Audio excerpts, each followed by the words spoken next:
In a silent and tense courtroom, under the weight of an air charged with expectation that made every breath seem too audible, the feared Judge Camilla Williams was about to deliver a harsh sentence. Before her, a man with work-roughened hands and a face marked by months of suffering awaited his fate. Thomas Miller, 37 years old, widower, father of a 7-year-old girl, accused of fraud and embezzlement that would leave dozens of families in financial ruin. A devastating crime that he denied with all the strength of his soul. But at that moment, when justice seemed decided, when the conviction was seconds away from being declared, a child's voice broke the silence like a cry in a cathedral. "Remove the blindfold from your eyes, Your Honor, and you will see the whole truth. My father didn't do this." All eyes turned to little Isabella, standing at the back of the room, with her black hair in messy braids and a second-hand dress that was once blue, but now was just a faded shadow. And what happened next, no one in that courtroom would ever forget.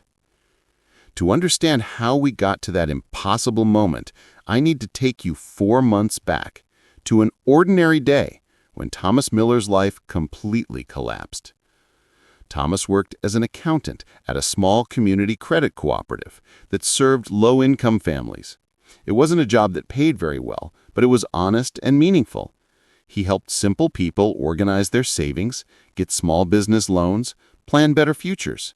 And more importantly, the job had flexible hours that allowed him to care for his daughter Isabella during the day. Isabella was all that remained of his world after Camila, his wife, had died 2 years ago from sudden and unexpected cardiac complications. Thomas lost the love of his life on a devastating afternoon.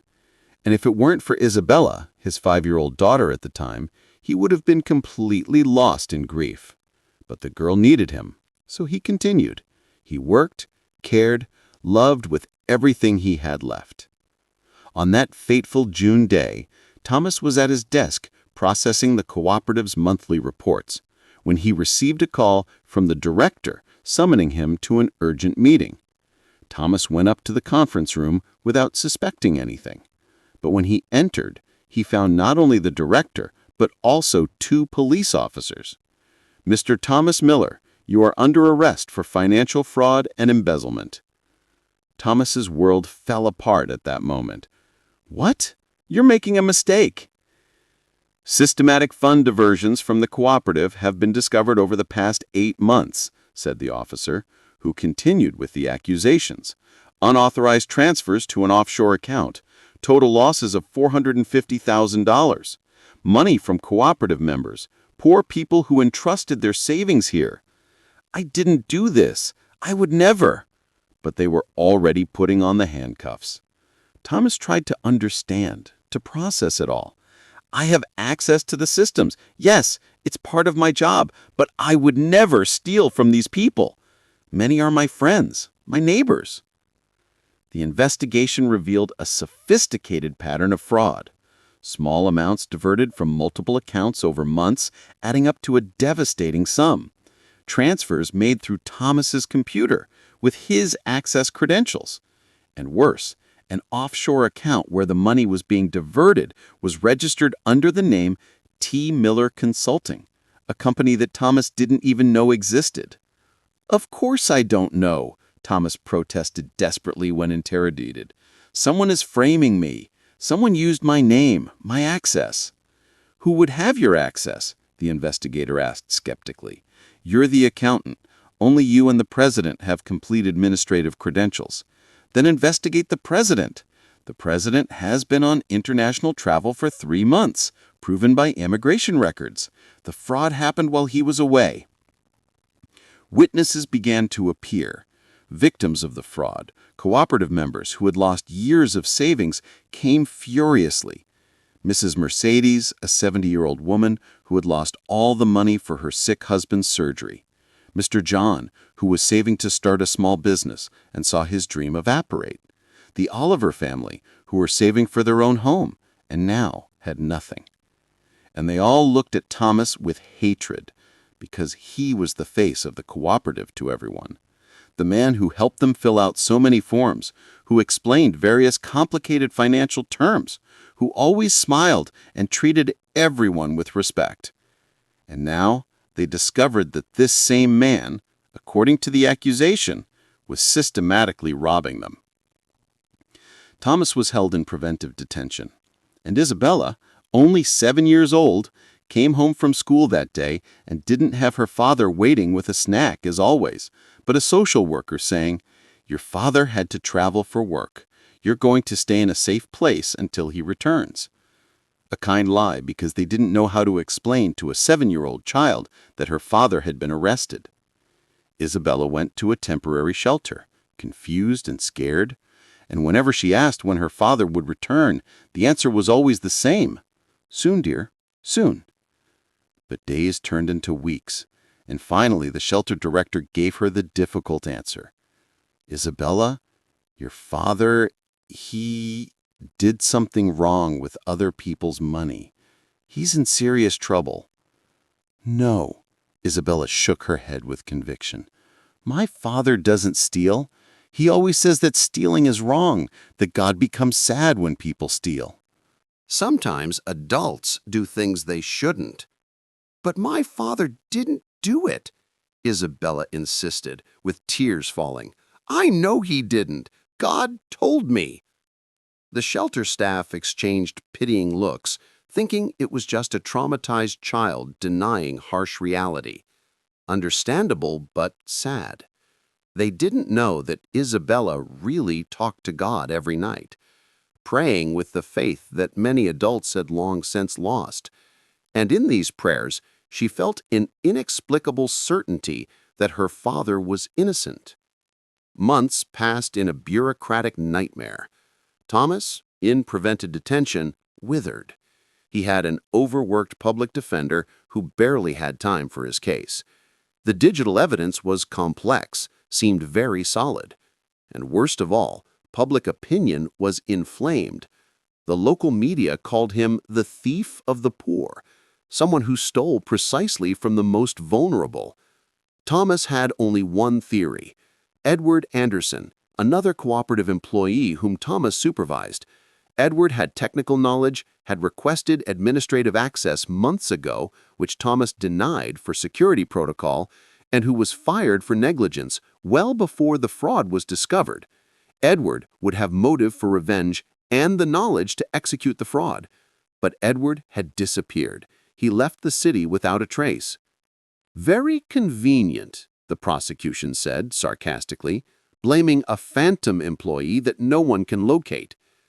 Thomas's defense was weak, circumstantial, and he watched hope evaporate. Isabella wrote letters that the prison took weeks to deliver. "Daddy, don't cry.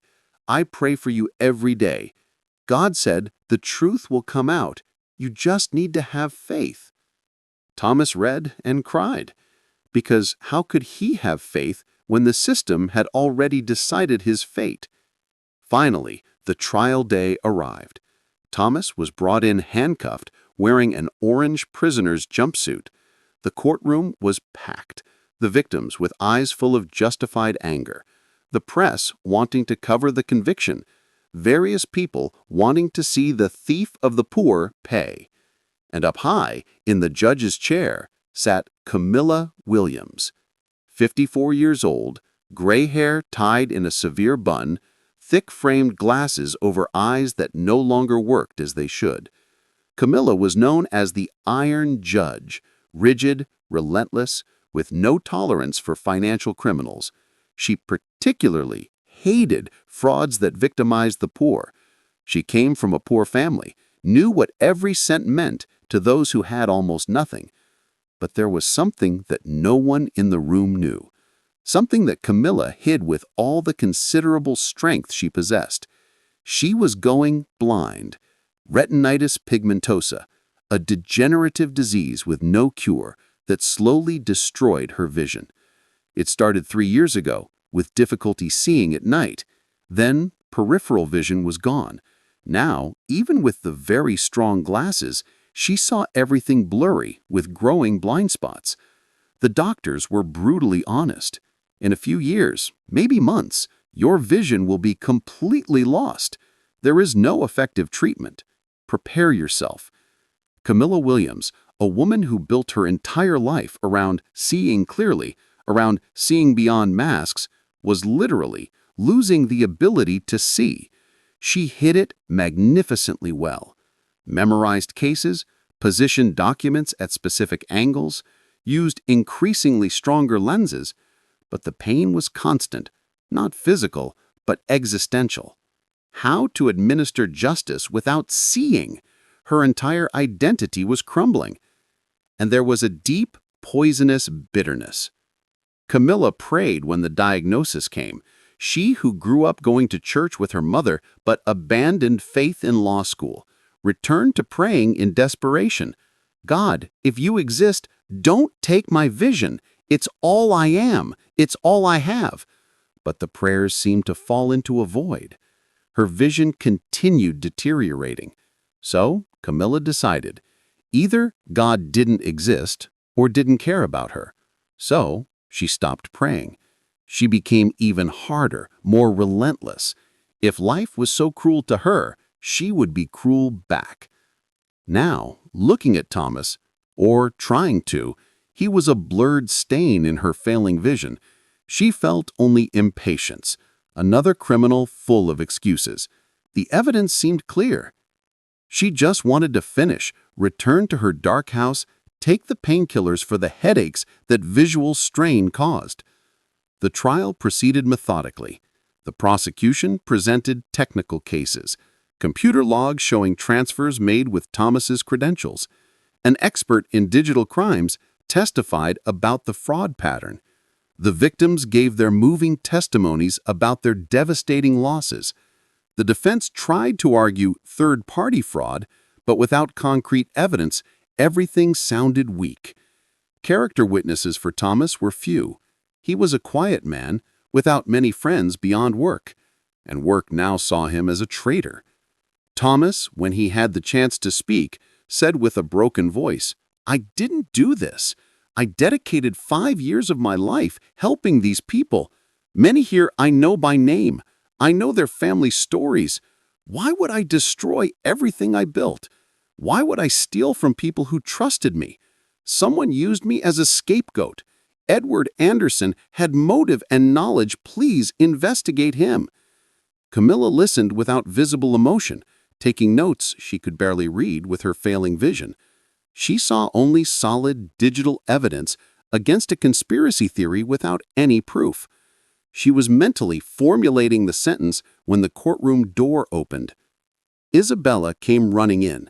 The social worker tried to hold her, but the girl was faster. Her bare feet tapped on the floor. Her sandals had broken, and there was no money to buy new ones. "Daddy!" Her high-pitched voice cut through all formality. Thomas turned, saw his daughter, and his soul broke. "Isabella, no, you shouldn't." But Isabella ran to the railing. Her small hands grabbed her father's handcuffed hands. "I know you didn't do anything, Daddy. You're good. God knows you're good." And then Isabella turned to where Camilla was. The child's dark, clear eyes met the judge's tired eyes, or tried to. Camilla saw only a blurred silhouette. And Isabella said with impossible conviction, "Your Honor, remove the blindfold from your eyes and you will see the whole truth. My father is innocent, and God will prove it to you." After that, a deafening silence took over the room. Then nervous laughter. What a delusional child. Poor thing, denying reality. The social worker moved forward to get Isabella, and Camilla felt a familiar anger rise. How dare this child? Blindfold on her eyes? Could she know about the blindness? Impossible. No one knew. Camilla struck the gavel furiously.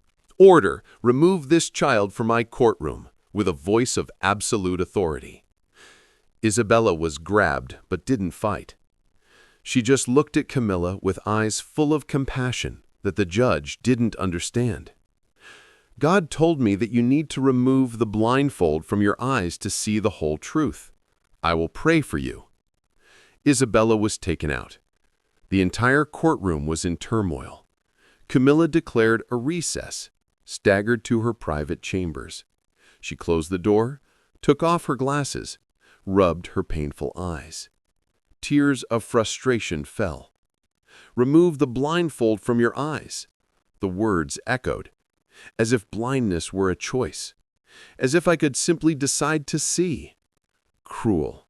And yet, there was something in the words, something that touched Camilla beyond the literal interpretation. When she was 9 years old, Camilla remembered, she used to see everything with wonderful clarity, not just physically, but metaphorically. She saw goodness in people. She saw hope in difficult situations. She saw God in every sunset that her mother pointed to, saying, "See, daughter, God painted the sky just for us today." When did she stop seeing that way? When did pride replace faith? When did seeing clearly come to mean seeing only evidence, never the humanity behind it? Camilla shook her head. No. Sentimentality didn't change the facts. She would return, give the verdict, it was over. She tried to get up, but dizziness from the heavy medication threw her off balance. She held on to the desk, took a deep breath. She returned to the courtroom, the whole room in whispers. Camilla, seeing everyone as stains now, sat down, prepared to pronounce the guilty verdict. But then the door opened again. The investigator came running in. "Your Honor, urgent information about the case." The entire room turned. "We arrested Edward Anderson an hour ago. He was trying to leave the country with a fake passport." There was an explosion of voices. Then Camilla struck the gavel. "Explain." Edward Anderson, former cooperative employee, was located in a border town. We arrested him, and under interrogation, he confessed to hacking the cooperative system, using credentials he copied from Miller's computer months before when he still worked there. He confessed to the entire fraud. He said he did it for revenge after being fired. Miller is completely innocent. We have the entire confession recorded. The absolute silence of shock. Thomas collapsed in tears.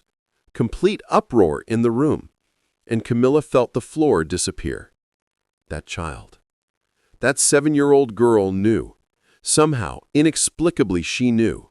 Remove the blindfold from your eyes, and you will see the whole truth. And the truth had just appeared in the last second before an unjust conviction. Camilla looked at Thomas, seeing only a blurred stain sobbing, and felt shame burn inside her. She was seconds away from ruining an innocent man's life, because she saw only the evidence, never the person, never the deeper truth. "Mr. Thomas Miller," Camilla said, her voice breaking for the first time in her career, "in light of this new evidence, this court declares you innocent of all charges. You are free." When the handcuffs were removed, Thomas looked at his free hands in disbelief. The social worker opened the door and Isabella ran, jumped into her father's arms. Thomas squeezed her and cried, "You knew, my little one, when everyone doubted." "God told me, Daddy. He always knows everything." Isabella then let go. She walked to the bench. "May I come up?" "Camilla, against all protocol." "You may." Isabella climbed slowly. She stood before the judge, so small. "You have eyes that don't see," Isabella said with the brutal innocence of a child. "I know. God told me." Camilla held her breath. No one knew. How could a 7-year-old child— "How do you know?" Camilla's voice was barely audible. "God told me. And he said that if you allow it, he will heal you, both your eyes and your heart." "Child, the doctor said it's impossible." "God is greater than all doctors. May I pray for you?" Camilla should refuse. Absurd. But she nodded. Isabella extended her little hands. She touched Camilla's forehead lightly and prayed. "Lord God, this lady needs your mercy. She needs to see again, not just with her eyes, but with her soul. Heal her completely. Make her see again everything she stopped seeing. Make her heart feel all your love again. Amen. Simple, pure, faith without doubts. Isabella released her, smiled, stepped down, and Camilla felt a strange warmth behind her eyes. Not pain, something different, gentle. She blinked again, and realized she was seeing more clearly. Not completely, not instantly healed, but the blurred stains were defining themselves. Faces appearing, details emerging. She looked at little Isabella. She saw a face clearly for the first time in months. Large eyes, hopeful smile, radiant faith. She looked at her own hands. She saw lines, nails, details that were stains minutes ago. She took off the heavy glasses. Didn't need them anymore. Her vision was clear. Not perfect, like at 20 years old, but infinitely better than seconds ago. Years of deterioration reversed. "I'm seeing," she whispered. Then louder, "I'm seeing!" She looked around the courtroom. She saw faces, expressions, colors. Tears began to fall. "My God, I'm seeing!" The entire room witnessed it. She said God was going to heal me. This is impossible. It's a miracle. Voices overlapped in shock and amazement. Camilla came down from the bench without feeling her way for the first time in years. She walked straight to Isabella. She knelt. "How did you know? About my vision? About your father's innocence?" "God told me everything." He said, "The judge has a blindfold. She doesn't see the truth because she stopped believing. But if she removes the blindfold, she'll see everything again. So I warned you." "You believe like that? Without doubting?" "God has never lied to me. Why doubt him?" said the girl. Camilla hugged Isabella and cried like she hadn't cried since she was a child. Years of bitterness, pain, spiritual blindness coming out in tears. "Thank you. You returned more than my vision. You returned my faith." In the following days, the story exploded nationally. Blind judge healed after child's prayer in courtroom. Skeptics tried to explain. Spontaneous remission, misdiagnosis, placebo effect. But Camilla had years of medical exams documenting the progressive, irreversible deterioration, and now restored vision. Ophthalmologists had no scientific explanation. Camilla didn't care about scientific explanations. She knew what happened. Thomas received good compensation and formal apologies and returned to work at the cooperative, now as director, with all members voting unanimously for this, rebuilding trust and life with Isabella. Edward Anderson was tried and convicted. And Camilla? The transformation was radical. She didn't resign, but completely changed the way she judged. She saw defendants as people with stories. She considered contexts. She listened to hearts beyond evidence. Justice tempered with genuine mercy. Several colleagues said she lost her edge, but Camilla knew the truth. She didn't lose it. She found it. She found the humanity she had buried under pride and bitterness. Isabella visited the courthouse monthly. Camilla called her my little prophet. She kept on her desk a photo of Isabella with the handwritten caption, "Remove the blindfold and see the whole truth. Isabella, 7 years old." 3 years later, Camilla spoke at a national magistrates conference. She told her complete story without shame.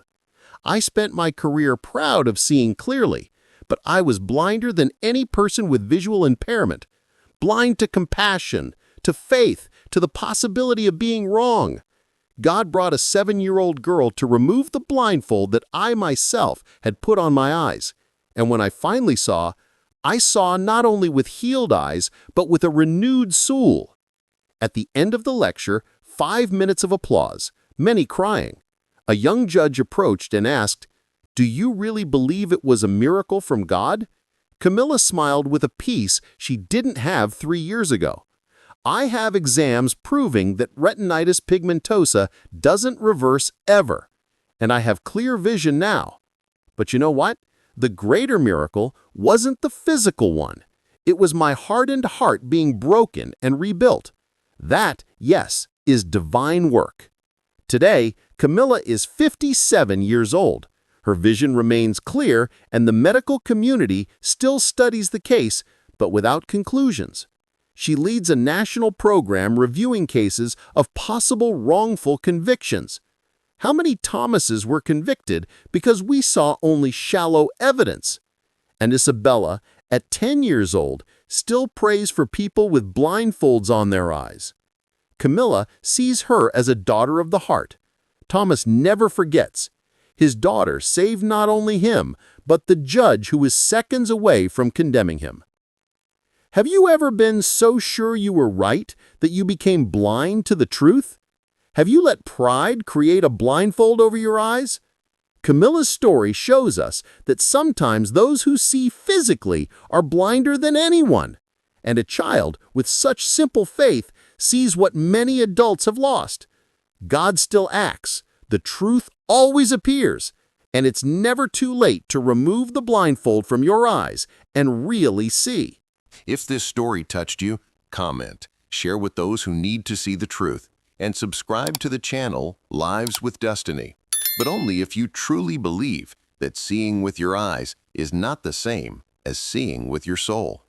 Until next time, and remember, remove the blindfold because the truth needs to be seen.